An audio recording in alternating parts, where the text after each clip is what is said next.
एक मोबाइल की जम्बू लामा जी की मोबाइल गुम हो गई है, कहीं मिलेगी तो यहाँ रख देना, कहीं गिर गया होगा। रिंग लग रहा है, लेकिन रिंग लग रहा है तो मोबाइल कहीं मिले तो यहाँ पर रख दीजिएगा। जम्बू लामा जी का है।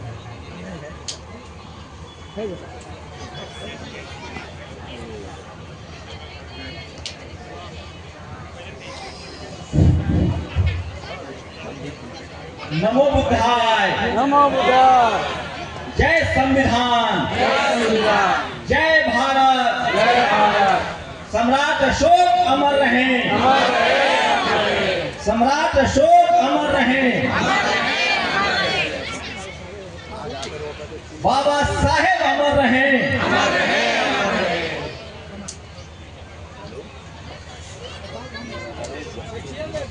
आप सब जो यहाँ आए हुए हैं उनको किसी भाषण की जरूरत नहीं है। हम जानते हैं कि धम्म के रास्ते पर वही चलेगा जो इंसानियत, मानवता और ज्ञान से भरा होता है। इसलिए इसको धम्म कहा गया है। आपकी संख्या कम हो सकती है, लेकिन आप लोग विचारवान, तेजस्वी और दुनिया के सबसे बेहतरीन इंसान है। इसलिए अपने आप के लिए ताली बजाइए। हम बेहतर क्यों हैं? दुनिया में सबसे पहला विश्व गुरु कोई हुआ तो वो तथागत बुद्ध हुए, भगवान बुद्ध हुए, जो 2500 साल पहले जिन्होंने कैसे जीना है, कैसे उचित जीवन जिया जाता है, कैसे आपका जीवन होना चाहिए, जीवन का लक्ष्य क्या है, मानव धरती पर क्यों आया है और कैसे आपको जीव जंतु, मानव, प्रकृति को बचाना है, ये पहला ज्ञान दुनिया में किसी ने दिया तो वो तथागत बुद्ध ने दिया, भगवान बुद्ध ने दिया। और इसलिए उनको विश्व गुरु कहा जाता है। उसके बाद आज सम्राट अशोक की जयंती है। उनको क्यों महान माना गया? क्योंकि उन्होंने इसी मगध की धरती से दुनिया को एक रास्ता बताया। वो रास्ता क्या था? कि जो बुद्ध का रास्ता है वही दुनिया में कल्याण का रास्ता है। सम्राट अशोक ने जो सिकंदर, लोग कहते हैं ना कि जो जीता वो सिकंदर, वो झूठ है। जो जीता वो सम्राट अशोक। सम्राट अशोक के दौर में, उससे पहले घनानंद के दौर में जब नंद वंश था, जब मौर्य वंश था, तो सिकंदर सिंधु नदी नहीं पार कर पाया। और उस समय जब मौर्य वंश के शासक, जब मौका मिला, जो सिकंदर हमला करना चाहता था, उनके पोते को, सम्राट अशोक को जब मौका मिला तो उसी यूनान में उन्होंने दवाइयां भिजवा। हम लोग क्यों बैठे हैं यहाँ? हम लोग उसी भाईचारा, बराबरी, समतामूलक और मानवता चाहते हैं। सम्राट अशोक का भारत चाहते हैं जिसमें ज्ञान विज्ञान हो, बराबरी हो, भाईचारा हो। आप जान लीजिए, ये जो कहानी कही जाती है कि घरों में ताले नहीं लगते थे, जब इस देश में सम्राट अशोक, चंद्रगुप्त मौर्य और नंद वंश का शासक था, तभी ताले नहीं लगते थे। इस देश में ज्ञान विज्ञान का केंद्र था। तक्षशिला, नालंदा, विक्रमशिला जैसी यूनिवर्सिटियां थी। कब था? जब भारत बुद्धमय भारत था। लेकिन एक बड़ी चोरी हुई, एक सांस्कृतिक चोरी हुई, ऐतिहासिक चोरी हुई। इस देश के मूल निवासी जो धम्म के अनुयायी थे, उनको भरोसे में लेकर छल प्रपंच करके, सामने से नहीं डरा गया, दोस्ती करके, शादी ब्याह करके, छल प्रपंच से उनकी सत्ता छीन ली गई। याद है ना खड़ग सिंह का घोड़ा वाली कहानी? हमारे महाराजाओं के साथ, राजाओं के साथ यही हुआ कि उनसे शादी ब्याह किया गया, रिश्ते किए गए और जहर दिया गया, बीच में छोड़ा घोपा गया। लेकिन हम लोग बुद्ध को मानने वाले हैं। कोई गलती कर दे तो भी माफ कर देते हैं। हम लोग छल कपट से नहीं चाहते हैं कुछ। इस देश के मूल निवासी, इस देश के शोषित वंचित सारी तकलीफें सहते रहे। आप समझ लीजिए, उसके बाद बाबा साहब का दौर आया और बाबा साहब ने जो संविधान लिया है, ये जो झूठे लोग, गपोर लोग कहते हैं कि बाबा साहब का संविधान विदेश से लिया गया है, ये झूठ है। बाबा साहब का संविधान सम्राट अशोक के राज से लिया गया है, इसीलिए उसमें अशोक स्तंभ भी है और धम्मचक्र भी है।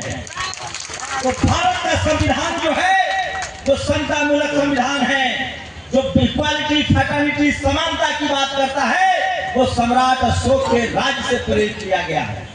और मैं बता दूं, जिन लोगों ने हमें जातियों में बांट दिया, ये कुर्मी है, यादव है, कुशवाहा है, हमको वर्ण कुव्यवस्था में बांट दिया, ये शुद्ध है, अछूत है, किसको बांटा? जब तथागत बुद्ध थे, जब सम्राट अशोक का दौर था, तो 4 वंश था। शक वंश के लोग थे, नंद वंश के लोग थे, कोली वंश के लोग थे और क्षत्रिय वंश के लोग थे। जो आज जाट, पटेल, मराठा, गुर्जर, कुर्मी, कोई है, ये सब किसान थे, इनको क्षत्रिय कहा गया। और कोली वंश में, शक वंश में भगवान बुद्ध थे, बेटी रोटी का रिश्ता होता था। वहीं से इन जातिवादियों ने 4 हमारा वंश था। इसी बोध गया में भगवान बुद्ध को खीर खिलाने वाली कौन थी? नंद वंश की बेटी थी। सब जानते हैं। किसने खीर खिलाया था? बताइए। सुजाता कौन थी? तो 4 ही वंश थे और हम सब में भाईचारा था, कोई भेदभाव नहीं था। वहीं से जातिवादी लोगों ने 4 वर्ण उठाया और हमको, जो क्षत्रिय थे, जो जमीन के मालिक थे, जो व्यापार के मालिक थे, जो इस देश में दवा, पढ़ाई, लिखाई करते थे, उन सबको शूद्र और अछूत घोषित कर दिया। और क्या किया? हमें पढ़ने लिखने से दूर कर दिया। और एक पढ़ाई के बगैर, जो फूले साहब ने कहा है कि विद्या बिन गति गई, गति बिन मति गई, गति बिन व्यापार गया और व्यापार बिना हम शूद्र बन गए। उसी वर्ण कुव्यवस्था से बाबा साहेब ने हमें 4 कैटेगरी में बांट दिया, SC, ST, OBC, और फिर हमें संवैधानिक अधिकार दिया। तो जिनको भी लगता है कि वो धर्म के अनुयायी नहीं है, अगर जो पढ़ेगा लिखेगा वो खुद ब खुद अपने आप को मूल निवासी कहेगा, चाहे वो SC हो, ST हो, OBC हो, अल्पसंख्यक हो, या फिर वो इस देश का किसान हो, क्षत्रिय हो, क्षत्रिय हो, हम सब इस देश के मूल निवासी हैं। लेकिन मैं इतिहास में नहीं जाना चाहता। ये तो भारत का स्वर्णिम इतिहास था, ये तो भारत का इतिहास था जिस पर आज दुनिया गर्व करती है। आज भारत के प्रधानमंत्री, राष्ट्रपति जब बाहर जाते हैं तो क्या कहते हैं कि मैं बुद्ध की धरती से आया हूं। आज भी थाईलैंड में थे, तथागत बुद्ध के बुद्ध विहार में गए थे। सम्राट अशोक का देश है, लेकिन सोचिए कुछ जो हुआ पीछे हम लोग भूल गए। हमें किसी से बदला नहीं लेना है, हमें किसी से नफरत नहीं है। हम बुद्ध को मानने वाले हैं, बाबा साहेब को मानने वाले हैं, हम सब भाईचारा चाहते हैं। हम तो पशु पर, कौन पालता है गाय, कौन पालता है मवेशी, कौन पालता है, खेती कौन करता है? हम सब लोग करते हैं, मेहनत कश लोग। बाबा साहेब ने पूरे इतिहास को पढ़ा और जब संविधान बनाने की बारी आई तो उन्होंने कल्पना की कि भारत में जाति, धर्म के आधार पर जो भेदभाव है उसको संविधान के जरिए खत्म किया जाएगा।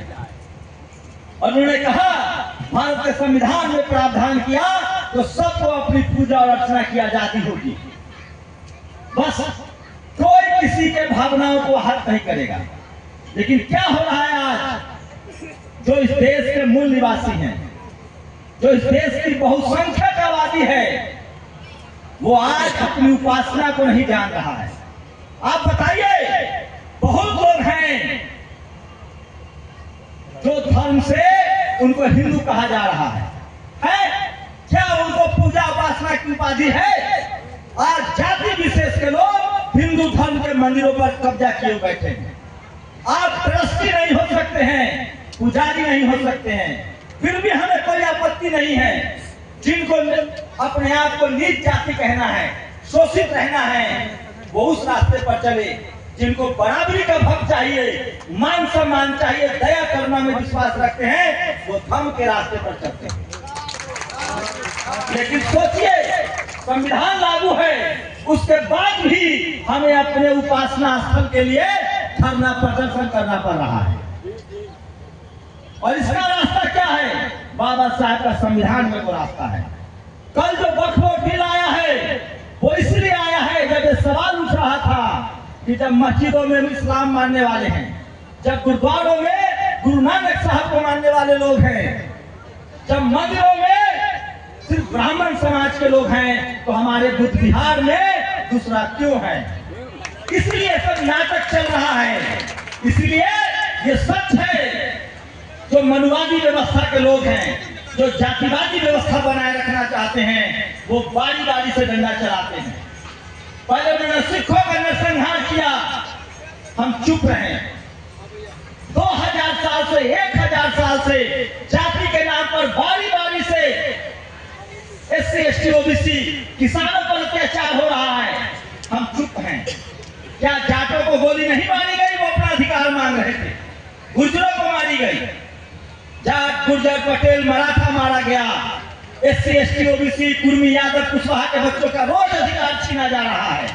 और सोचिए, हमारे जो नेता थे, जो पढ़े लिखे नेता थे, सोनेलाल पटेल, उन्होंने धर्म का रास्ता अपनाया और बाकायदा धर्म की दीक्षा ली और बाबा साहब के रास्ते पर चले। इसी धरती पर बिहार के मुख्यमंत्री